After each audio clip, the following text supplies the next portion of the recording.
بسم الله الرحمن الرحيم الحمد لله والصلاة والسلام على نبيه وعلى آله وصحبه وسلم تسليما كثيرا مزيدا إلى يوم الدين أما بعد.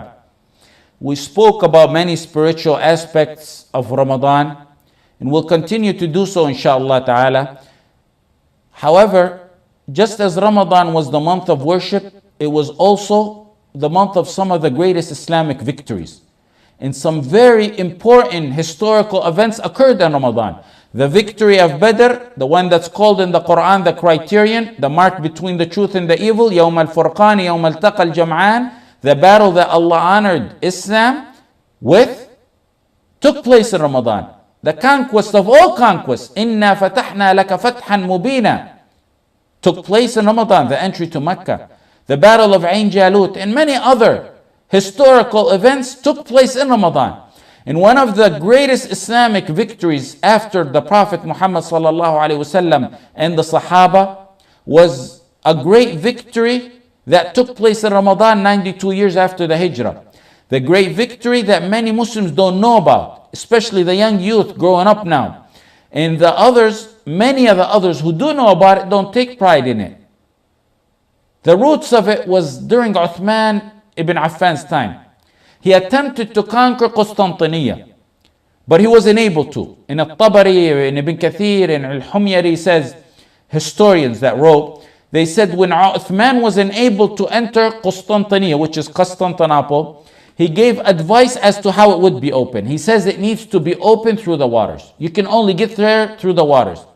That was the goal of many Muslim leaders, and it was an honor for them to go and conquer Constantinople. Uthman ibn Affan radiallahu anh said, whoever conquers Constantinople, Spain, Andalus, will be a partner in reward for whoever conquers Constantinople. Why? Why did he say that? Because it's the path to Constantinople. When the Muslims reached North Africa by Maghrib, Morocco, there was a governor there in North Africa called Musa ibn Nusayr. He was born during the time of Umar ibn Khattab radiallahu anhu, one of the greatest Islamic heroes. He wanted to expand, and there was two directions they could go: desert, or they could go through to Andalus. And they chose Andalus because they want to liberate people and deal with people. Muslims deal with people, not with sand. So he wanted to conquer Andalus, but he faced many obstacles and difficulties. First of all, the water. There's 13 kilometers they got to cross in water before they get to Andalus, him and his army. And they didn't have ships. He was also facing the obstacle of crusaders on islands behind them. Before he gets to the main enemy, they got little islands behind them where he feared they may attack him from the back if he reached Andalus. He also didn't have enough Muslim soldiers to face the massive crusader army. And also, he had no idea about the geographic details in Andalus. But he was determined. And those obstacles and more only made him even more determined. And that's when he began to build ships. He learned that from Muawiyah bin Abi Sufyan radiallahu anh, because he lived around Muawiyah and he's seen how they built ships around him. His father was a close friend of Muawiyah ibn Abi Sufyan radiallahu anh. He began to build the ships 88 years after the Hijrah, which would be about 706 in the Western calendar. But if you look at Musa ibn Nusayr, his biggest accomplishment in preparing was teaching Muslims Islam, especially the new reverts. Don't minimize the structured teaching of Islam. That's the path to victory. Without it, many get moved by emotions, and he could have done so. If you look at Nuruddin, in the category of Nuruddin, they prepared men through knowledge and halaqat. Many don't know those people. Salah ad-Din didn't just wake up one day and take an army and go and fight the crusaders. There was a lot of work done behind the scenes that many don't know about, of teaching Islam, Quran, Hadith, Fiqh, Usul, everything, Tajweed. Musa ibn Nusayr established intensive Islamic study. What would you call courses today? To teach the non-Arab, the Barbar Amazigh. He wanted to teach them. He wanted Islam fully rooted in their hearts. The Barbar Amazigh are among the most difficult people to deal with. And they're very difficult, more difficult to change. But by the will of Allah and the strategy of these halaqat, they changed. In fact, you see the effect of that change generations after that. When the French occupied Algeria for 130 years, they tried to get them away from their religion in every possible way they could. But during that time, and after that time, they were more firm and enthusiastic and loyal to Islam than they were before the occupation. Musa ibn Nusayr taught the Amazigh Islam, Aqidah, Tawheed, Fiqh, through structured curriculum. It was very easy for Musa to give a couple of fiery khutbahs and move the masses by emotion, and they probably could have got victory like that. He could have inspired them and got victory like that. But what happens? Over time, emotions fade and evaporate and change. And you don't want men led solely by emotions. After the structure, the foundation, then yes, emotions. And that's the epidemic today. The Berber who were only 5 years ago, men who fought Islam, were now soldiers prepared to do one of the greatest conquests in the history of Islam. Musa ibn Nusayr chooses a general and another hero, Tariq ibn Ziyad, a man who died 102 years after the Hijrah. Tariq ibn Ziyad wasn't even an Arab. He was a Berber Amazigh. Musa ibn Nusayr put him over other Arab. Why? Because Musa knew and believed wholeheartedly this Arab and non-Arab issue doesn't work with him. Tribalism, nationalism, secularism, racism, that doesn't work. It's La ilaha illallah Muhammad Rasulullah. Inna akramakum indallahi atqakum. Not only was Tariq a non-Arab, but he was a revert. A revert. He embraced Islam on the hands of Musa ibn Nusayr. A revert. He was a revert. A revert raised by Musa ibn Nusayr. Over 15 years ago, I said that legends raise legends and cowards raise cowards. That's the general rule. There's some exceptions, but rules are based on exceptions. Today you see Western deluded sellouts raising their likes. Western deluded sellouts produce Western deluded sellouts. And that's an epidemic. So legends raise legends and cowards raise cowards. A non-Arab, a revert, an ex-slave. But on today's standards, Tariq ibn Ziyad was a alim. He memorized the Quran. Tariq ibn Ziyad memorized the Quran at a young age and he learned fiqh. This is specified. I'm not saying it based on assumption because of what he did. I'm saying this based on what history said about him.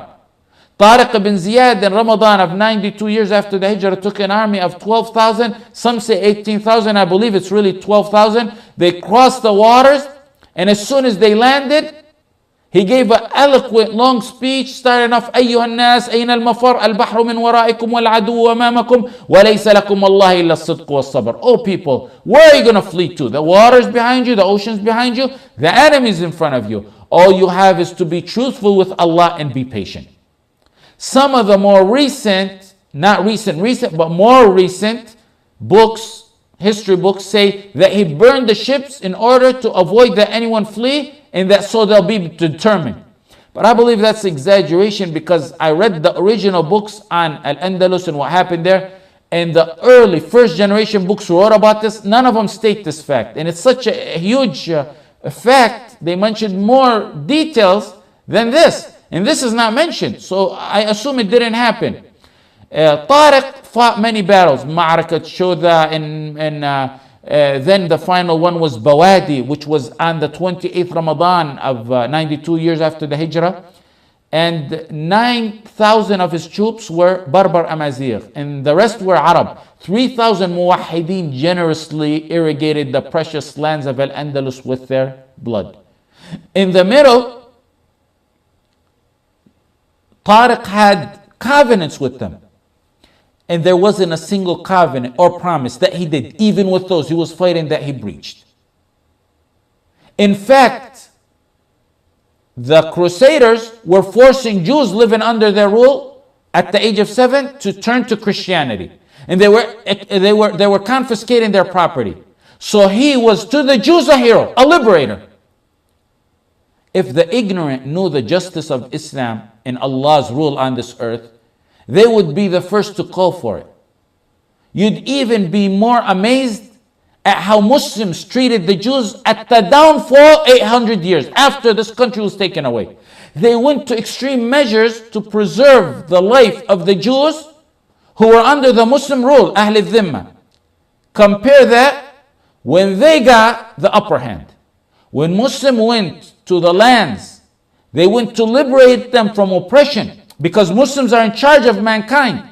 Allah put Muslims in charge of mankind. كنتم خير أمة أخرجت للناس. Never did they force anyone to say La ilaha illallah. Never. How dare anyone force anyone, a Muslim, force anyone to say La ilaha illallah when we believe as a principle of Islam his La ilaha illallah is not accepted. Anyone who's forced or even coerced or pressured, his La ilaha illallah is not accepted. La ikraha fi d-din. Many proofs on that. Let me tell you who really forced others to embrace another religion.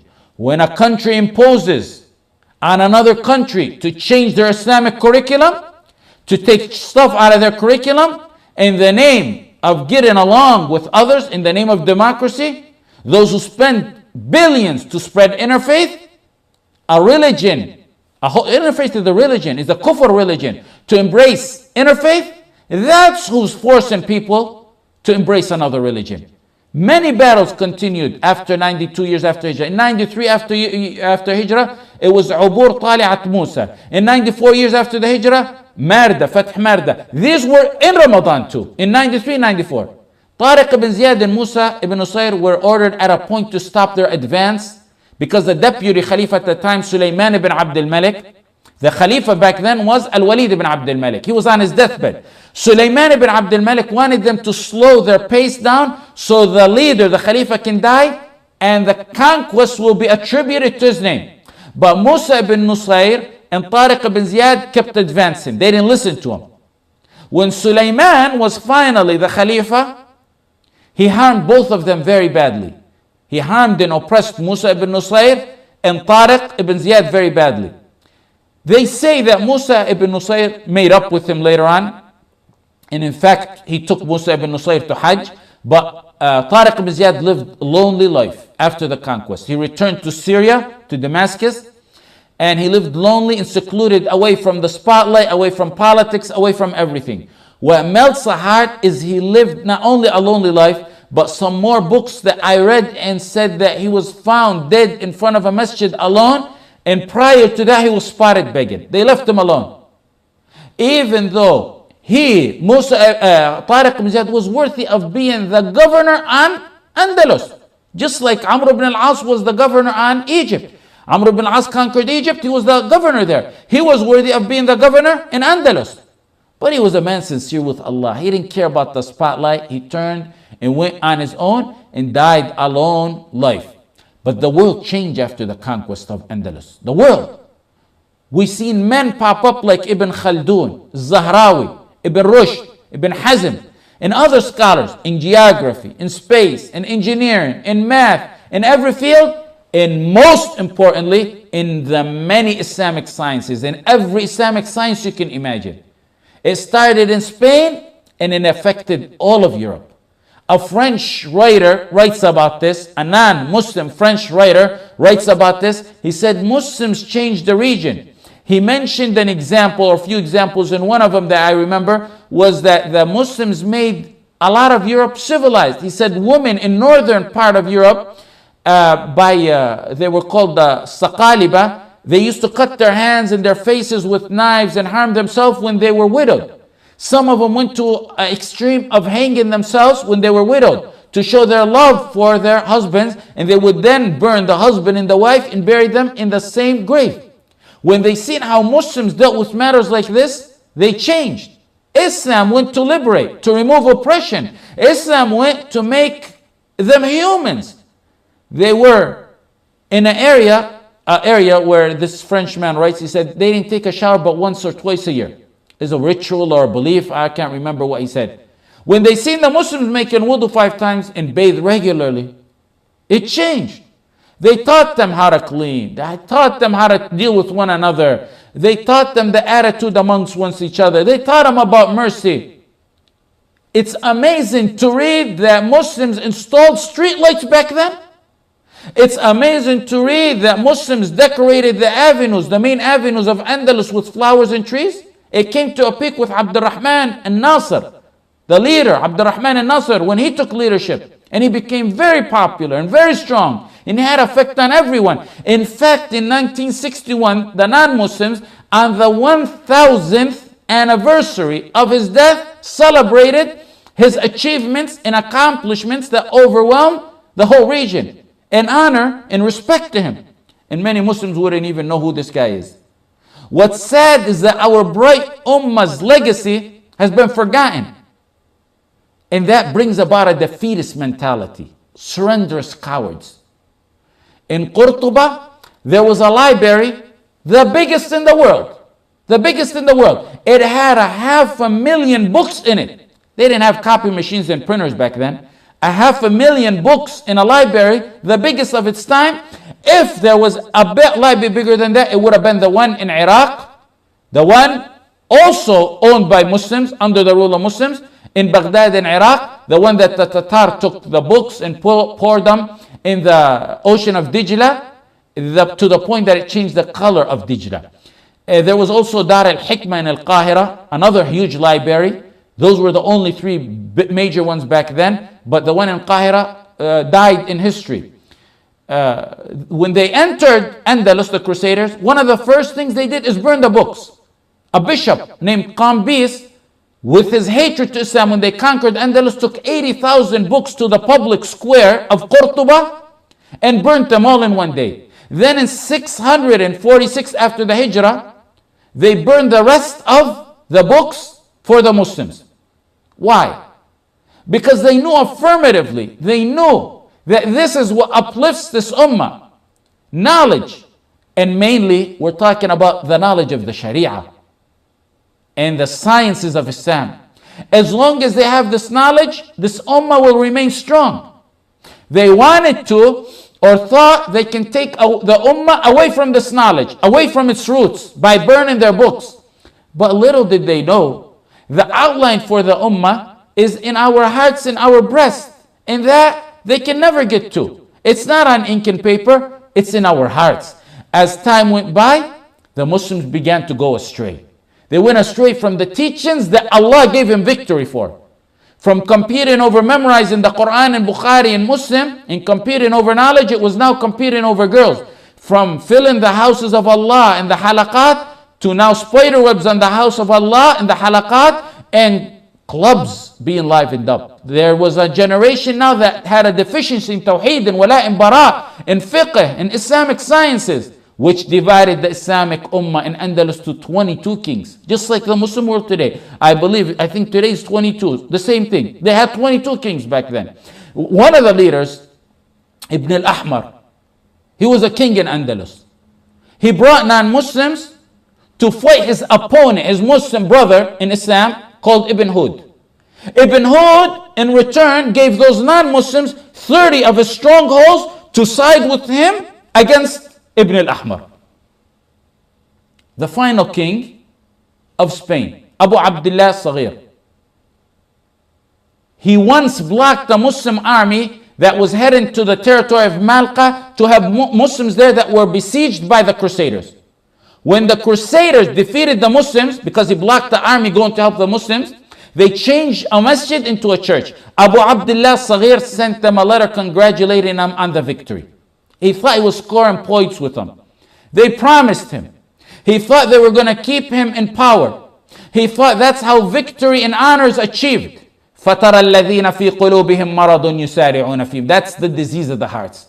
He sought victory by putting his faith in the hands of the enemy over his brothers. He did get temporary victory. Temporary. He did seek honor in them. But when you seek honor in other than Allah, your end is humiliation. Definite humiliation. Right after they used him and they made him think he's going to remain in power, they turned on him and took over his territory. Abu Abdullah Saghir, the last king in Spain, surrendered the final stronghold in Gharnata. He gave it to the Crusaders. Then he walked in on his mother crying, and his mother told him the famous quote, ابكي مثل النساء ملكا لم تحافظ عليه مثل الرجال. Cry on a kingdom you didn't save like a man. The famous poet wrote about this. Andalus is occupied territory just like Palestine is occupied territory. Abu al-Baqa al-Randi, the famous poet from Andalus, he spoke in a long poem about Andalus and how it was and the knowledge there and the beauty of it, how the whole world, the non-Muslims, used to go there to learn, and how the massacre of the Crusader was, and how the traitors of the Ummah was, and how Muslims neglected each other, how the young beautiful girls were raped by the Crusaders. And then finally, he says at the end of it, at the end of the poem, he says, لمثل هذا يذوب القلب من كمد إن كان في القلب إسلام وإيمان. To like this and like this, a heart melts if there's any Islam and Iman in heart. That which Allah gave them victory in 92 years after the Hijrah, that which Allah gave them victory with, which is they're holding and clinging on the rope of Allah, that which Allah gave them victory with, they were defeated when they left it in the month of Ramadan as well. وصلى الله على سيدنا محمد وعلى آله وصحبه وسلم.